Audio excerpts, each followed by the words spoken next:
बिस्मिल्लाहिर्रहमानिर्रहीम। अस्सलाम वालेकुम नाज़रीन। दरिया न्यूज़ प्रोग्राम कश्मीर टॉक सां गॾु आहियां सुभान कोसो। नाज़रीन, अॼु जंहिं मौज़ू ते असां बहस कंदासीं, जंहिं मौज़ू ज़िक्र कबो, उहा कश्मीर जी सियासत जो हिकु अहम मोड़ आहे। अॼु मीर ग़ालिब हुसैन डोमकी जा जेके मेन इतिहादी चइजनि या उनजे ख़ानदान जा माण्हू चइजनि, अब्दुर्रज़ाक डोमकी, शेर अली डोमकी ऐं हज़ार ख़ान डोमकी, अॼु उन्हनि बाज़ाब्ता तौर ते मीर ग़ालिब ख़ान डोमकी खे अलविदा चई मज़ारी ग्रुप में शमूलियत जो ऐलान कयो आहे। उन जा कहिड़ा सबब आहिनि, उन्हनि छो मज़ारी ग्रुप में शमूलियत अख़्तियार करण खे बहितर सम्झो, ग़ालिब ख़ान जेके ॻाल्हियूं कयूं थोरी देरि पहिरियां जॾहिं असां ग़ालिब ख़ान सां जेको गुफ़्तगू थी हुई, उन में उन इहो इल्ज़ाम लॻायो त माण्हू मुफ़ाद परस्त आहिनि ऐं पंहिंजे मुफ़ादनि जे करे, ऐं हिंदू वापारी जेको ज़मीन जो ज़िक्र बि हो।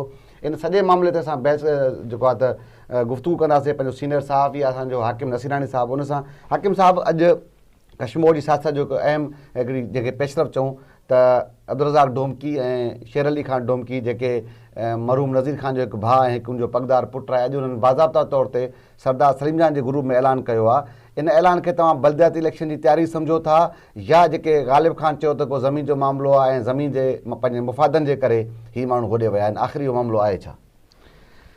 साईं मुंहिंजा ही पेशरफ़्त त वॾी आहे, हिन में को शक न आहे। छो जो नज़ीर ख़ान डोमकी जो पंहिंजो हिकिड़ो किरदारु रहियो आहे ग़ालिब ख़ान जी सियासत में, हुनजो अहम इतादी, ऐं उनखां अलावा हू हिक ई बिरादरी जा आहिनि ऐं हिक ई पाड़े जा आहिनि। उन्हनि जो पंहिंजो हिकिड़ो असर रसूख़ बि आहे। तक़रीबन गुलनपुर यूसी जेकी आहे उन में नज़ीर ख़ान जे जो असरु हुयो, हाणे खणी अब्दुर्रज़ाक उनजो भाउ आहे अब्दुर्रज़ाक या उनजो पुटु शेर अली ख़ान, उन्हनि जो असरु आहे। तक़रीबन लमसम 2-2.5 हज़ार वोट जेके आहिनि उन्हनि जे चंबे में आहिनि मुख़्तलिफ़ जाइनि ते। ऐं ख़ासि तौर ते हिननि जो ॿियो जेको असां वटि तारुफ़ आहे उहो इहो आहे त भई हीअ ट्रांसपोर्ट जे हिसाब सां, डोमकी कोचिस जे हिसाब सां ट्रांसपोर्ट, वॾा ट्रांसपोर्टर बि आहिनि ऐं हिकिड़े साउंड फैमिली बि आहे। सरदार साहिब सां, सरदार सलीम जान सां हिननि जो इतिहाद थियणु इहो हिकिड़ो मौजो ई आहे खणी चइजे, या खणी हादसो चयोसि, जेको बि चयोसि। छो जो ग़ालिब ख़ान जो चवणु त भई हीअ माण्हू मुफ़ाद परस्त आहिनि। मुफ़ाद परस्त ठीकु आहे, ग़ालिब ख़ान जो पंहिंजो हिकिड़ो पॉइंट ऑफ व्यू आहे। बल्दियाती इलेक्शन हाल फ़िलहाल का अहिड़ी नज़र नथी अचे, छो जो हीअ जेके हालात आहिनि कोरोना जे सबबु, जे गवर्नमेंट ऑफ पंजाब बि 9 महीना अॻिते करे छॾिया आहिनि, त सिंध अञा अॻिते थी सघे थो वञे।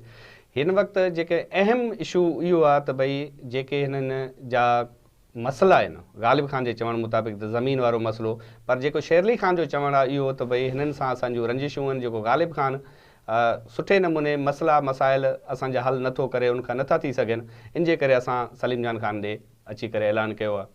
अहम सबबु जेको हिन वक़्तु इहो आहे त उहो बल्दियाती इलेक्शन वारो खणी असां हिन वक़्तु ज़ाहिरी तौर ते न आहे, लेकिन इशू ज़रूरु आहे अॻिते हली करे बल्दियाती इलेक्शन।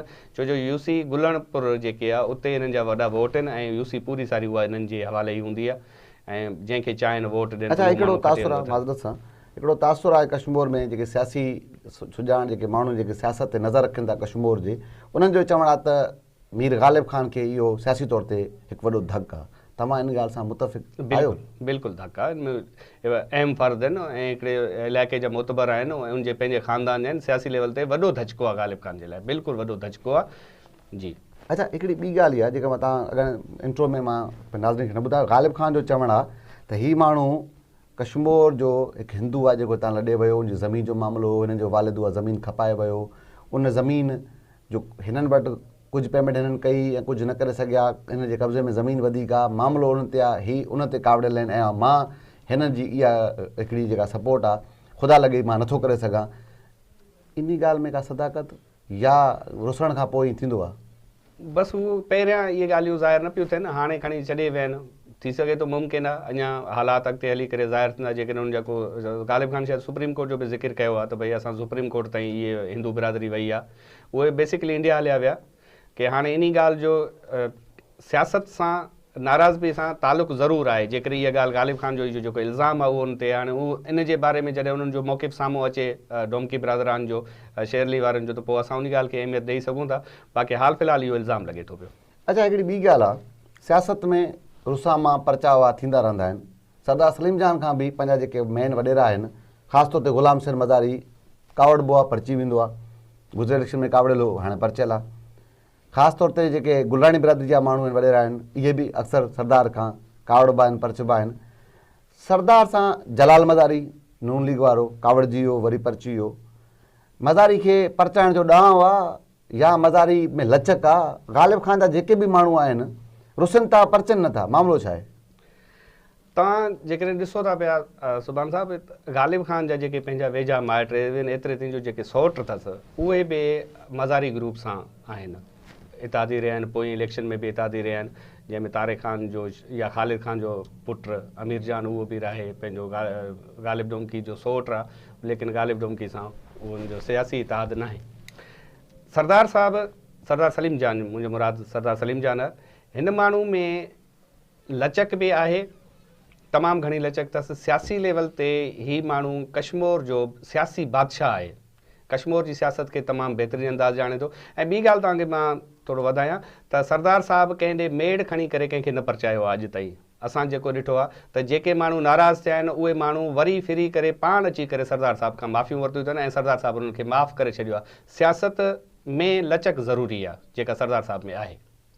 अच्छा, जेका ईंदड़ बलदियाती इलेक्शन खणी चइजे, मां जी पहिरियों तव्हांखे इहो सुवालु कयो, थोरो वज़ाहतनि वरी पंहिंजे नाज़रीन खे ॿुधायो त हीअ जेका BD जी इलेक्शन हूंदी, इन में शेर अली ऐं अब्दुर्रज़ाक डोमकी ग़ालिब ख़ान खे केतिरो नुक़सानु ॾेई सघनि था, सरदार सलीम जान ऐं हाजी अब्दुल साहिब खे केतिरो फ़ाइदो ॾेई सघनि था? फ़ाइदो त आहे, ॾिसो न त जेको बलदियाती इलेक्शन में 2000 खां 2500 वोट तमामु वॾी अहमियत रखनि था पिया। सरदार साहिब लाइ त बिल्कुलु ई पॉज़िटिव में आहे, ग़ालिब ख़ान जे लाइ नुक़सानकार आहे, हिन में को शक न आहे।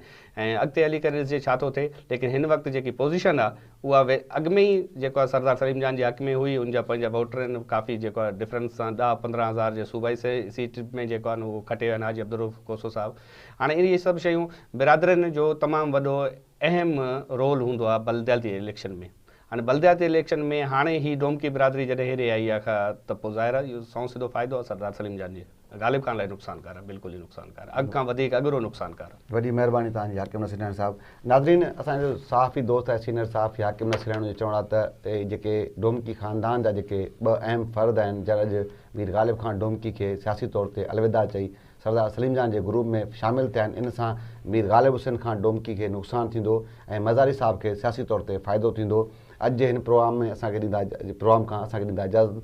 ईंदड़ वरी ॿिए ॾींहं ते कंहिं ॿिए इशू में अव्हां सां मुलाक़ात थींदी। तेसिताईं ॾींदा इजाज़त। अल्लाह।